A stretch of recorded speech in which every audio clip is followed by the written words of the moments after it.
DD current news में आज का हमारा विषय है ईरान इजराइल युद्ध से अमेरिका का डिफेंस सेक्टर प्रभावित। सबसे पहले देख लेते हैं पूरे एपिसोड में किन किन मुद्दों पर बात करेंगे। जानेंगे चर्चा में क्यों, अमेरिका की वर्तमान स्थिति, थर्ड मिसाइल प्रणाली के बारे में, थर्ड प्रणाली की विशेषताएं और अंत में देखेंगे एक अभ्यास प्रश्न को। तो चलिए शुरू करते हैं। हाल ही में हुए ईरान इजराइल युद्ध में अमेरिका ने इजराइल की रक्षा में $1 बिलियन से अधिक खर्च कर दिए। मिलिट्री वॉच मैगजीन के अनुसार 13 जून से 24 जून के बीच अमेरिका की ओर से ईरान पर अनुमानित 60 से 80 थर्ड इंटरसेप्टर दागे गए। मिलिट्री वॉच मैगजीन के अनुसार अमेरिका ने इस युद्ध में उन्नत थर्ड या terminal high altitude area defense interceptor शस्त्रागार का 15 से 20% उपयोग कर लिया होगा। अगर आप भी कर रहे हैं एसएससी की तैयारी तो जुड़िए दृष्टि आईएएस की नई पहल दृष्टि एसएससी से, जहां आपको मिलेंगी free live classes, PYQs, demo classes, notification videos और स्ट्रैटेजी। तो अभी सब्सक्राइब करें दृष्टि एसएससी। डिस्क्रिप्शन में दिए गए लिंक पर जाकर चैनल को सब्सक्राइब करें। अब देख लेते हैं अमेरिका की वर्तमान स्थिति। विशेषज्ञों ने चेतावनी दी है कि लंबे समय तक बहुमोर्चे के संघर्ष की स्थिति में अमेरिका के रक्षा उत्पादों के उपभोग की यह दर टिकाऊ नहीं रह सकती। प्रत्येक थर्ड इंटरसेप्टर की कीमत $12 मिलियन से $15 मिलियन के बीच है, जिसका मतलब है कि इस ऑपरेशन में अमेरिकी करदाताओं को $810 मिलियन से $1.215 बिलियन के बीच खर्च करना पड़ सकता है। यह आंकड़ा ईरान की आक्रामक अभियान की लागत से कहीं ज्यादा है।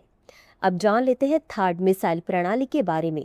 Third terminal high altitude area defence का संक्षिप्त रूप है। यह एक उन्नत मिसाइल रक्षा प्रणाली है जिसे संयुक्त राज्य अमेरिका द्वारा विकसित किया गया है। ये छोटी, मध्यम और मध्यवर्ती दूरी की बैलिस्टिक मिसाइलों को उनके टर्मिनल चरण या उनकी उड़ान के अंतिम चरण के दौरान रोकने और नष्ट करने में सक्षम है। इसे 1991 में फारस की खाड़ी युद्ध के दौरान इराक के स्कड मिसाइल हमलों के अनुभव के बाद अमेरिका द्वारा विकसित किया गया था। बता दें कि यह मिसाइल प्रणाली अमेरिकी बैलिस्टिक मिसाइल रक्षा का एक प्रमुख तत्व है। यह एकमात्र अमेरिकी प्रणाली है जो वायुमंडल के भीतर और बाहर लक्ष्यों को रोकने में सक्षम है। अब देख लेते हैं इसकी विशेषताओं को। प्रत्येक थर्ड बैटरी 5 भागों से बनी होती है। 48 इंटरसेप्टर मिसाइलें, 6 ट्रक माउंटेड लॉन्चर, एक रडार, एक कमांड एंड कंट्रोल प्लेटफॉर्म और 95 सैनिक। थर्ड मिसाइल की लंबाई 6.17 मीटर है और यह थ्रस्ट वेक्टरिंग के साथ एकल चरण ठोस ईंधन रॉकेट मोटर से सुसज्जित है। इस मिसाइल में कोई वारहेड नहीं है जो अपने प्रभाव बल से अपने लक्ष्यों को नष्ट कर दे। इसके प्रक्षेपण का वजन 900 किलोग्राम है। थर्ड रडार एक एक्स बैंड रडार है जो दुनिया का सबसे बड़ा जमीनी हवाई परिवहन योग्य एक्स बैंड रडार है। इस रडार में 1000 किलोमीटर तक की दूरी पर मिसाइल खतरों को पकड़ने की क्षमता है। अटैक से पहले लक्ष्य वस्तु का डेटा और पूर्वानुमानित अवरोधन बिंदु प्रक्षेपण से पहले मिसाइल में डाउनलोड कर लिया जाता है। थर्ड मिसाइल 150 से 200 किलोमीटर की दूरी पर हवाई लक्ष्यों को नष्ट कर सकती है और 150 किलोमीटर की अधिकतम ऊंचाई तक पहुंच सकती है। इसी के साथ अंत में देख लेते हैं आज के अभ्यास प्रश्न को। निम्नलिखित कथनों पर विचार करें। 1. Third terminal high altitude area defence का संक्षिप्त रूप है। 2. ये छोटी, मध्यम और मध्यवर्ती दूरी की बैलिस्टिक मिसाइलों को उनके टर्मिनल चरण के दौरान रोकने और नष्ट करने में सक्षम है।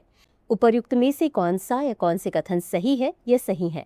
ए केवल 1, बी केवल 2, सी 1 और 2 दोनों, डी न तो 1 और न ही 2। इस प्रश्न का उत्तर कमेंट बॉक्स में जरूर दें। अभी के लिए बस इतना ही। धन्यवाद। डियर व्यूअर्स, अपने एग्जाम की तैयारी को और बेहतर करने के लिए हमारे चैनल को लाइक, शेयर और सब्सक्राइब करना न भूलें।